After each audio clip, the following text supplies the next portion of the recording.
अर्जुन ने भगवान श्री कृष्ण से पूछा महाभारत के मैदान में। अर्जुन को ये भ्रम हो गया था कि भगवान कृष्ण सबसे ज्यादा मुझे चाहते हैं, इसीलिए मेरे लिए द्वारका छोड़ के युद्ध लड़ने आ गए मेरे संग में, और मुझे चाहते हैं इसीलिए मुझे मालिक बना दिया और स्वयं ड्राइवर बन गए, रथ के सारथी बन गए, और मेरी गाड़ी हाँक रहे, मतलब तो मुझे चाहते हैं। और इस समय शायद मैं ही सबसे बड़ा भगवान का भक्त हूं, सबसे निकट भी हूं।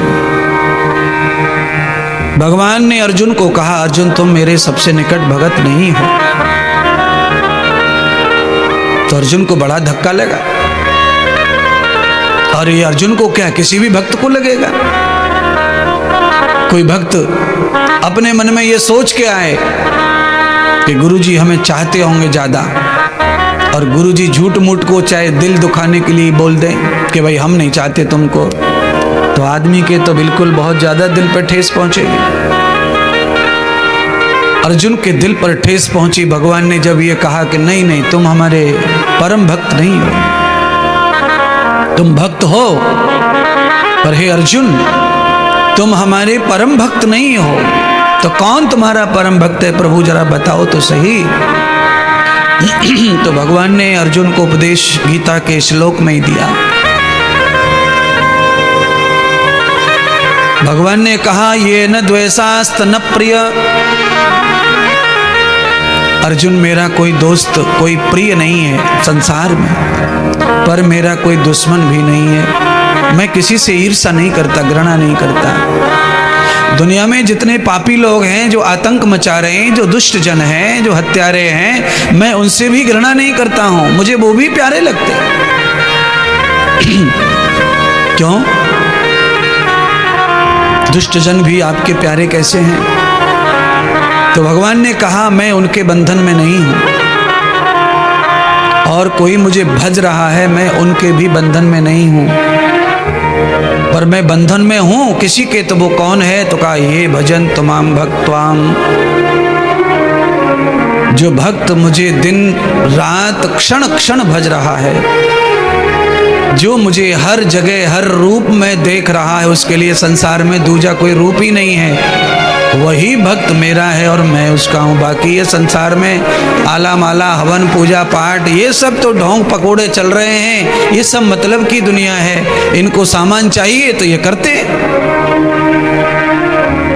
अब जिनको पदार्थ चाहिए, सामान चाहिए, वस्तु चाहिए, संसार सुख चाहिए, तो ये सारी लीलाएं वो करते घूम रहे हैं। यहाँ जा रहे हैं, वहां जा रहे हैं, ये कर रहे हैं, वो कर रहे हैं, ये सब उनके मतलब के लिए कर रहे हैं। पर न क्षणो कृतम ध्यासम,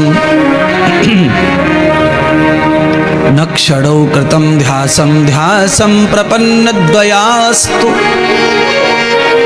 मेरे अलावा कोई दूसरा उसके जीवन में नहीं है, वो मेरा प्रिय भक्त है और मैं उसके बस में हूं। भगवान ने ये भी बताया। पहले भगवान कह रहे मैं किसी के बंधन में बस में नहीं हूं,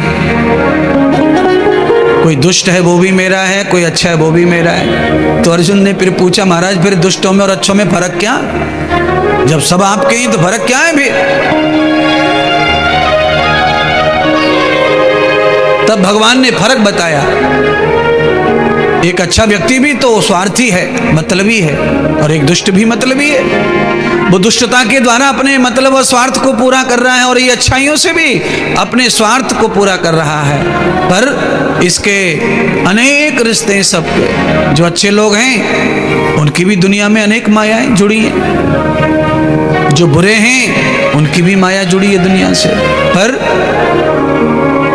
न द्वेषाम द्वयाः अस्तु, और जिसके जीवन में दूसरा कोई नहीं है वो मेरा है और मैं उसका हूं। उसके लिए किसी युग की जरूरत नहीं है। भक्त जिस युग में आ जाएगा ऐसा जो मेरा है और किसी का नहीं है, हर युग में मैं उसका हो जाऊंगा, चाहे वो कलयुग क्यों ना हो।